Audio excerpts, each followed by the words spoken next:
and welcome to Cypher 2022. So, I mean, like all of you, I'm quite excited about the opportunity to learn and network from all of you. So, I'm sure we'll have more conversations later in the afternoon. But I wanted to take the time to just talk about a couple of things that we're doing at Google Cloud itself, and an interesting opportunity to discuss some of the innovations as well that is happening in Google Cloud. Right? I class myself as an ML enthusiast, so not really a specialist in that sense, and hence, it's a great honor for me to be presenting some of the awesome work done by my colleagues in the research team at Google Cloud. Right? So I run the sales engineering team, as was described in the definition, and this is a team of cloud architects that work with our customers to get true value of Google Cloud. So this team actually works with our customers to get looking at their business objectives and convert them into reality. Right? So that's really what I wanted to set as the background context. But let's just start a bit about a company's mission statement first, just to set the context. So Google's mission statement is to make world's information accessible and universally accessible and useful. And to that context, we're constantly thinking about how do we make improvements in our solutions that we build and improve people's lives. And to that commitment, we're constantly looking at some of the machine learning solutions that we could embed into our products, whether it is trying to optimize search, whether it is trying to help you find images of your daughter's birthday photograph, or even helping you find your way back home after the number of sessions in Bangalore traffic. Right? So, that context, to warm up things, I wanted to set the context of what is our understanding of machine learning. So if you look at machine learning, the idea here is to have algorithms that constantly get better when they're exposed to more data. Right? And that's a standard definition. I'm sure everyone in the room agrees with that. But there's also a specialized form of machine learning called deep learning, which essentially is the system's ability to observe environments in real time and use that to constantly improve itself. Right? So that's really what the deep learning side of things is. If I can change the slide here. So in context of our mission statement, there are three areas that Google Cloud is focusing on. The first one is around the research labs, which is looking at some planet scale problems that we're trying to solve, which will essentially affect the human life at a planet scale. So various areas in that space. The second one is on improving our engagements with our commercial and consumer-grade products, particularly in the space of the 9 products that you're all familiar with over 1 billion plus users, and along with our enterprise-grade products as well. And the third part is around democratization of some of these tooling. So we want to make sure that, going by a mission statement of making things useful and accessible, we want to make the same technology available in the hands of the developers and other ecosystem as well. So we'll double-click in each of these areas, talk a bit more about what are we doing in each of these, and we'll start off with some of these things that we're doing in the research team itself. Okay? So let's start with the emergence of Industry 4.0 and automation, particularly in the robotics space. So one of the problems we realized was that generalizing effectively robotics so that they can interact with real-world scenarios has been a very hard problem. Robots have been very effective in predictable environments, in factory flows, and the challenge is when they get exceptional flows, they don't know how to handle those exceptions. So two of the areas that we thought were particularly useful was deep learning, which allowed it to deal with real-world unstructured scenarios. And the second was particularly around the reinforcement learning, which allowed it to make these complex scenarios and judgments in a sequential way, so constantly trying to reinforce its own learning around it. So we looked at this particular problem, and we trained this in 2 sets of data. We took a bunch of synthetic offline data and we built this model. And we then used that to train this with some real-world robotic arms, as you can see in the 7 arms that you see. And this was done with over 800 hours worth of training over a period of 4 months. So a lot of interaction went into this. And as a result, these devices did over 1 million such grasp attempts. And in that process, it developed its model that were really good at grasping objects in diverse scenarios. So you can see the results of some of these observations we noticed. It was able to handle with changing scenarios with external intervention. So you see the ball dot moved, and the handle just moved to a new location and tried to grasp it. So this was one of the big outcomes that we learned in that process. I'm sure you must have all seen this goofy-looking video on YouTube. This looks silly, but it is pretty intelligent. This is actually DeepMind trying to teach itself how to walk. And we did this. Every step that this object is today making is something that it learned on its own. Now, what this object was given was a bunch of virtual sensors, which gave it a sense of orientation and information of objects relative to each other. And it was given an incentive to get from place A to B, and that was it. There was no more other information given to it. And in that context, what this object did was it figured out how to work around obstructions, to jump over walls if they were not high enough, and if it fell down, it would change. Now, it figured out ways of walking around, right? And everything that it did was not perfect. It fell several times, but every time it failed, the model would only use that to reinforce its learning and got better and became much, much more efficient. In fact, this is perfectly, according to the mathematical model, that is the right way to walk, right? Clearly, we've been all walking the wrong way. So that's something that maybe the mathematics knows that we don't. So here's another example that we did at Research Lab. And normally in machine learning, we look at problem areas which has a lot of human expertise, a lot of data available to get started with. It is normally possible in some of the domains like translation and image recognition, etc., because there's lots of data available. But then there are areas that don't have human expertise yet in a lot of areas, or the data is not reliably available, or just plain too expensive to generate. And the brain team, our Google research team, effectively wanted to bypass this. So what we're really talking about is being able to create these models that have superhuman strength, have the ability to solve complex domains that have not been solved with actually no human input at all, with no training data. So we embarked on this journey. We picked a game of Go, which is far more complex than the game of chess, which has lots of logical moves. And we started with building a model called AlphaGo.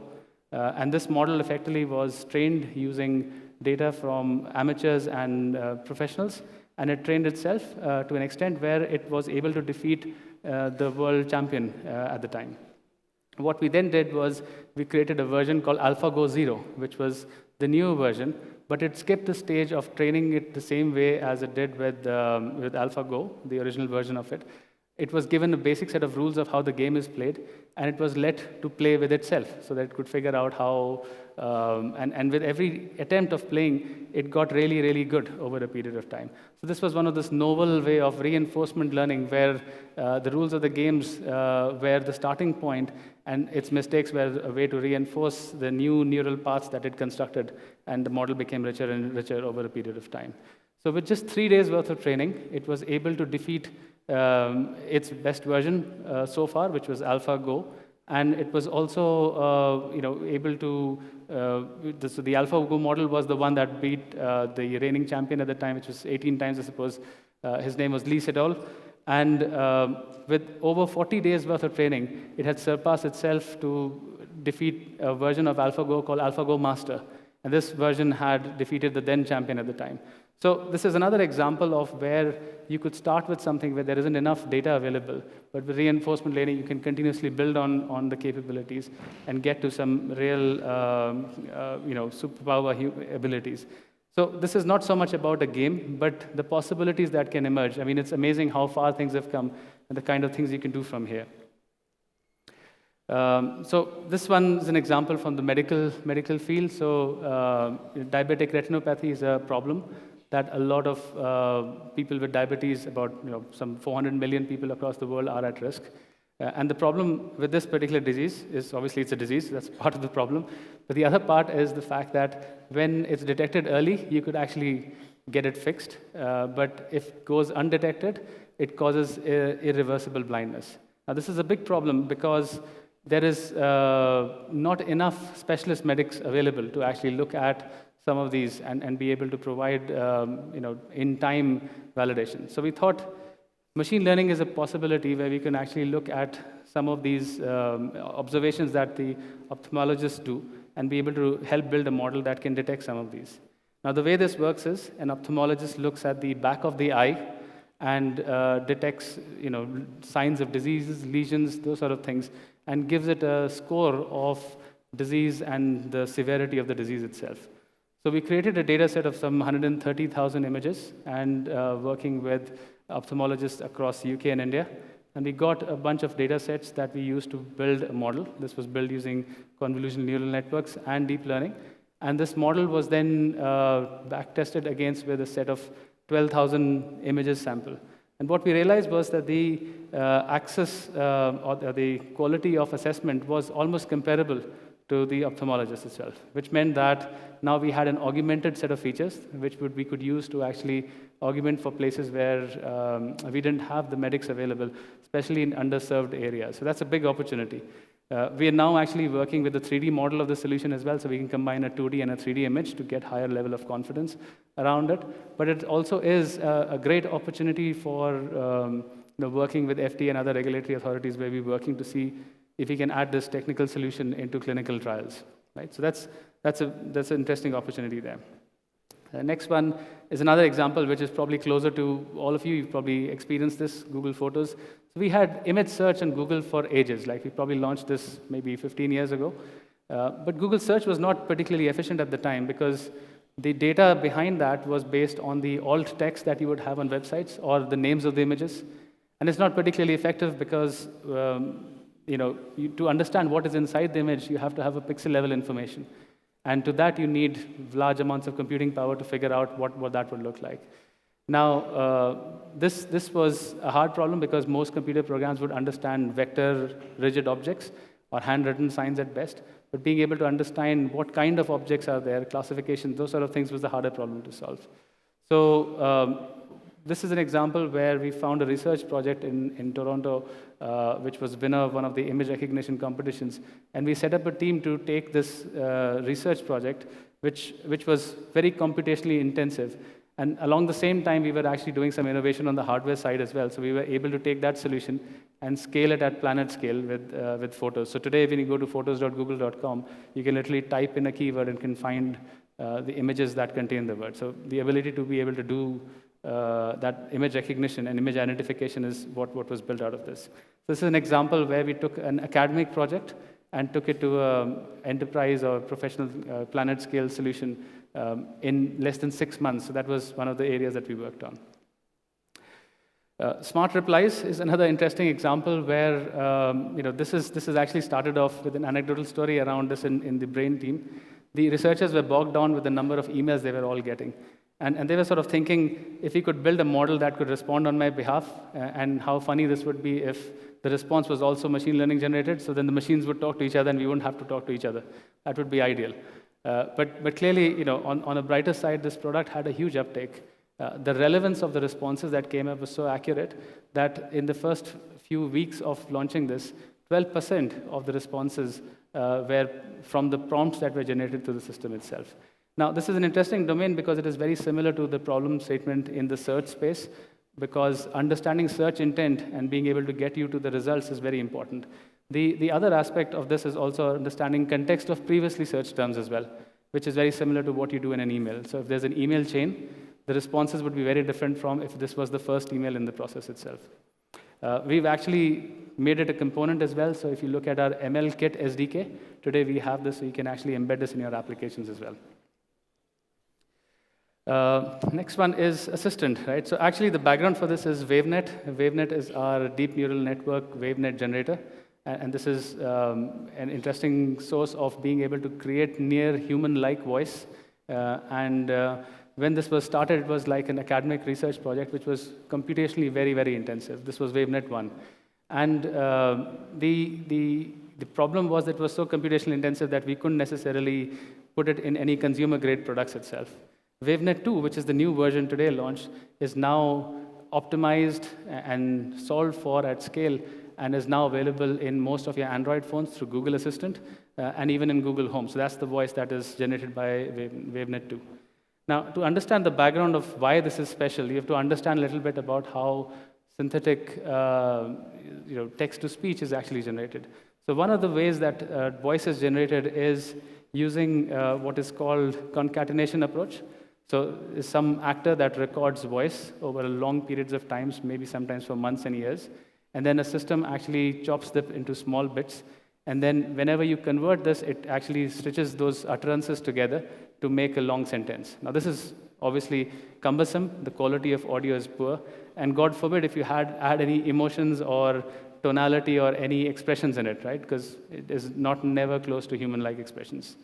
So what Wavenet does is it takes a very different take. It looks at generating wave signals in real time.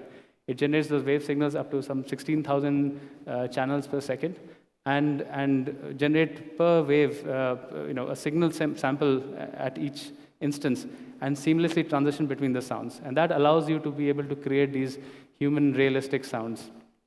Now, as you can imagine, generating these sound signals in real time is quite compute intensive, and that is where the optimizations and things like that kicked in. So interestingly, around the time when the Wavenet team was working on these models, the hardware team was also working on some deep learning computational changes, which I'll talk more in the subsequent slides. And this was the emergence of the TPU chip, the TensorFlow processing chip. And that really made it possible for you to really bring down the time it took to generate those waveforms. For context, the original version was able to generate 0.02 seconds worth of waveform with 1 second of computation time. Right? And with TPU, we were able to generate 20 seconds worth of computation time in just 1 second itself. So that was really the power of being able to build that computation. Now, in terms of being able to measure the efficiency and how realistic this looks like, this is not just an opinion. We looked at a scale called MOS, which is mean opinion score. So effectively, the idea here is we take opinions of people of the quality of the sound itself, and it looks at on a scale of 1 to 5, where 1 is really bad and 5 is excellent. So the human scale is 4.66 for that measure. And that's what realistic sound would sound like. And in comparison to that, Wavenet is actually 4.37. Now, to put that in context, the next best option that you have is at some 4.18, which actually shows you how realistic the sound quality looks like. So we spoke a lot about problems that we solved in the area of machine learning in terms of image recognition, translation, other sort of synthetic areas. But one of the areas that Google deeply cared about was energy efficiency. Particularly, we are so committed that we want to switch to 100% renewable energy in the coming years. And for that, we build our data centers to be really, really energy efficient. To the extent we build our data centers grounds up, our server stack grounds up as well. But one of the problems with data centers has always been around the power spent on cooling, right? And the reason why this is a hard problem, and I'm making it very, very simple, but it's much more complex than this, is the unpredictable nature of the weather, and also the unpredictable nature of the kind of workload that will run on the machine. So you don't really know how compute intensive your systems would be and how hot your servers would be, which means that there are these hundreds of knobs that you have to tweak to find the right configuration for your cooling, for your chillers, for your air conditioners, to make sure that your hardware can work optimally, right? And there's never a good answer to some of these things. So we used a lot of our hardware sensors and years of data and put them into the system so that we could train this deep learning model with the brain project itself. And the interesting experience was that we were able to create this model that was able to take in all these additional signals and dial down the right configuration based on real-time changes that were happening in the data center. So this graph here actually shows a metric called PUE, which is power utilization effectiveness. And it's essentially a ratio of the power consumption of the building against the IT consumption of it, right? So if you see the drop here when the machine learning takes over is huge, to an extent that we saw about 40% drop in effectiveness of the energy consumption. In fact, we saw some of the lowest PUE scores that we'd ever seen in the history of running the data center. Now, this is not just about power consumption optimization, but this calls out for a much bigger area to look at. What this solves for is optimizations in area where there are too many parameters to manage and control. So think about water utilization in manufacturing. Think about semiconductor manufacturing. Or even think about power generation for powerhouses for the same set of infrastructure that they've already invested in. The kind of things that we could solve for in that particular space, right? So you can see none of this was one-click make something work type solution, it required an iterative process. In fact, sometimes it required thinking about a series of these models that you put together to solve for some of these problems, right? Deep learning has actually really taken the world's fascination. This is a screenshot from Google Insights. You can see there's a huge spike from 2015 onwards. Obviously, the pandemic affected everything, so there was a bit of a drop, but since then it has picked up pace, and it has been very popular. In fact, this correlates very nicely with the research papers. We've seen about 100 odd research papers in deep learning submitted almost on a daily basis. Some 33,000 of these papers now available on an annual basis. A lot of opportunities for peer reviewing. So if you are interested in reviewing research papers, that's the place you should be at. But that begs for the question, why now? Like, what has changed? Right? What is the reason why this has become so popular in the recent times?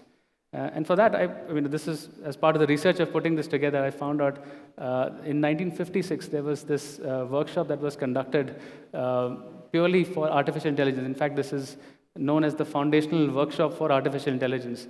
And it was mostly attended by mathematicians and scientists.